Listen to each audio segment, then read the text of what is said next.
Assalamualaikum warahmatullahi wabarakatuh. Waalaikumsalam warahmatullahi wabarakatuh.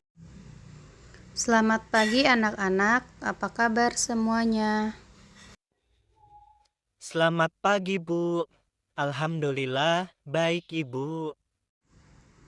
Alhamdulillah, pada pagi hari ini kita akan membahas mengenai najis dan hadas. Najis berasal dari bahasa Arab yang artinya kotoran, sedangkan hadas berarti keadaan tidak suci bagi seseorang. Penting bagi kita semua untuk mengetahui macam-macam najis dan hadas, serta bagaimana tata cara toharohnya, karena najis dan hadas dapat mempengaruhi sah atau tidaknya ibadah, terutama sholat. Selanjutnya, Ibu meminta kepada kalian untuk memecahkan suatu masalah atau persoalan terkait materi pembelajaran kita hari ini.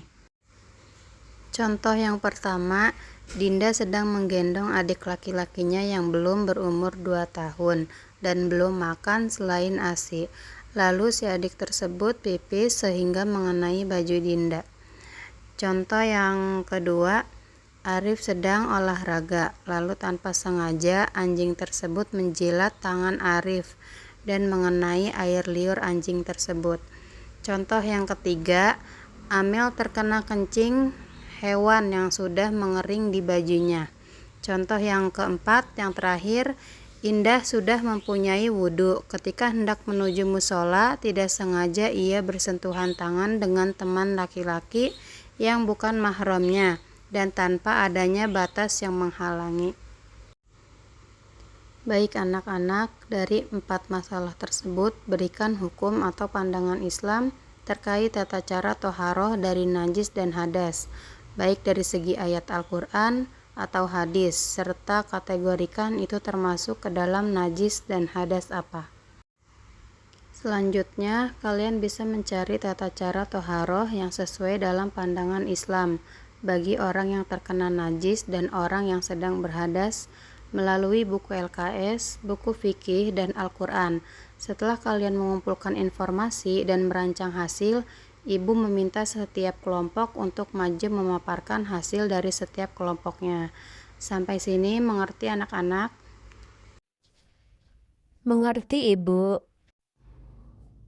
Ibu, saya mau nanya, jadi ini kita mencari solusi dari permasalahan yang sudah Ibu berikan tadi, lalu disesuaikan dengan hukum atau pandangan Islam ya, Bu? Benar sekali, Mohan. Ibu mau dari pembelajaran kita hari ini, kalian bisa memecahkan suatu masalah secara bekerja sama.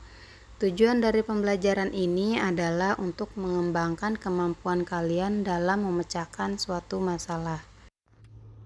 Baik, Ibu. Kami sudah mengerti. Alhamdulillah. Selanjutnya, Ibu akan bagi kelompoknya menjadi 2 kelompok. Kelompok 1, Mohan dan Akila. Kelompok 2, Fatah dan Raisa. Baik, Ibu. Kegiatan diskusi, mencari informasi, dan merancang hasil untuk memecahkan suatu masalah.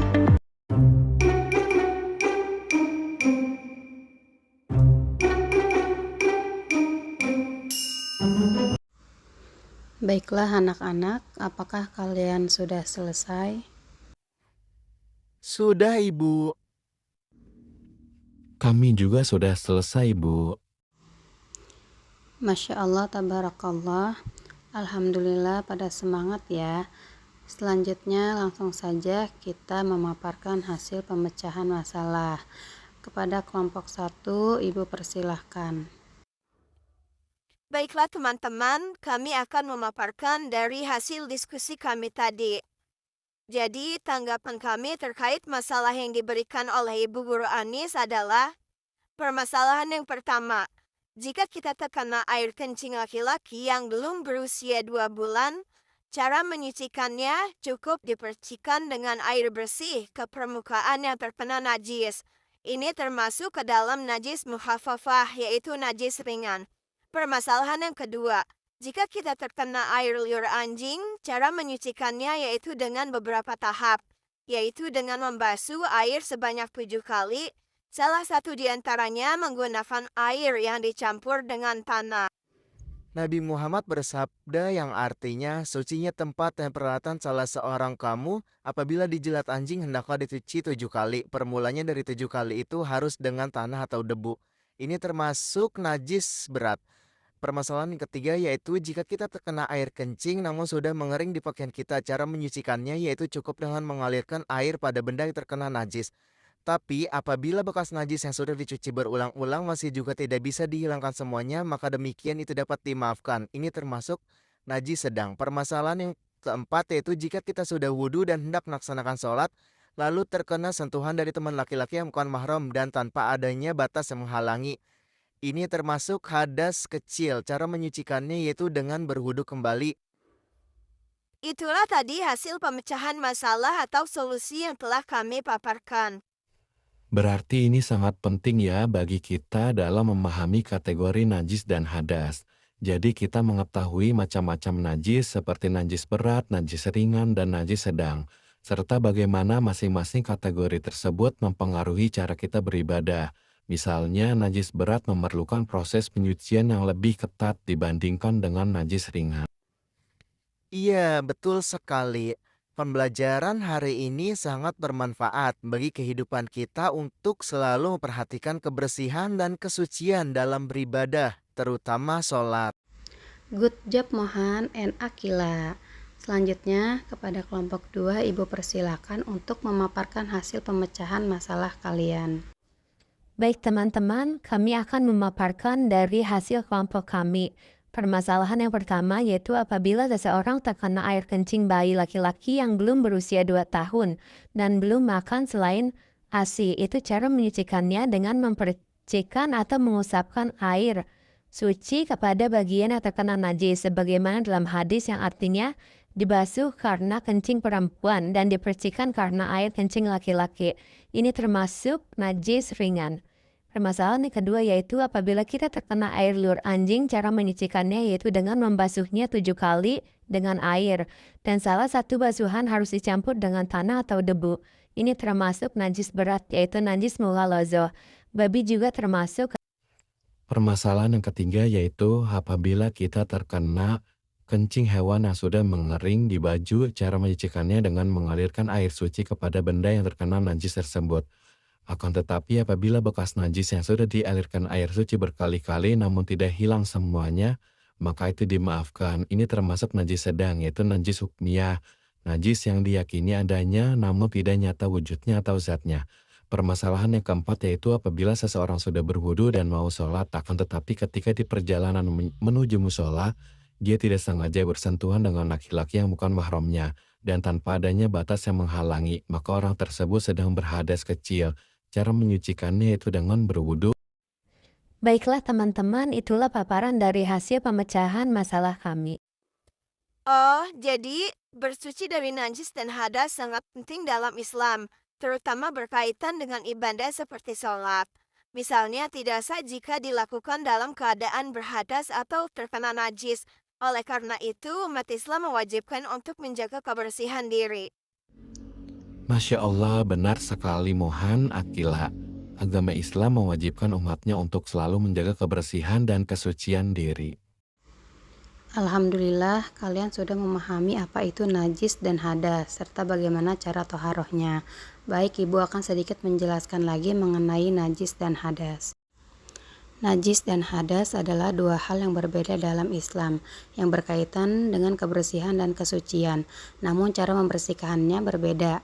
Najis adalah benda atau zat yang dianggap kotor dan harus dihilangkan dari tubuh, pakaian, atau tempat. Sedangkan hadas adalah keadaan tidak suci pada diri seseorang yang menghalangi sahnya ibadah tertentu. Cara menghilangkannya adalah dengan berwudu, mandi wajib, atau tayamum. Najis terbagi menjadi 3 macam, yaitu najis mukhaffafa, najis mutawasito, dan najis mughallazah. Sedangkan hadas terbagi menjadi 2, yaitu hadas kecil dan hadas besar. Seperti yang sudah kalian paparkan, cara menghilangkan atau menyucikan dari hadas kecil yaitu dengan berwudu. Jika tidak ada air, boleh bertayamum.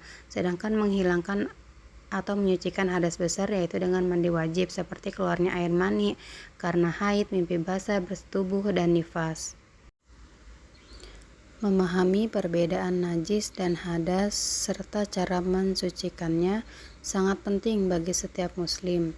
Dengan menjaga kebersihan dan kesucian diri, seorang muslim dapat menjalankan ibadah dengan lebih baik dan meraih ridha Allah Subhanahu wa Ta'ala. Baik anak-anak, mungkin itu saja yang bisa Ibu tambahkan. Sampai sini, apakah kalian sudah mengerti mengenai materi hari ini, yaitu najis dan hadas? Mengerti, Bu? Sebelum Ibu tutup, apakah ada yang ingin bertanya? Tidak ada, Ibu. Sudah cukup.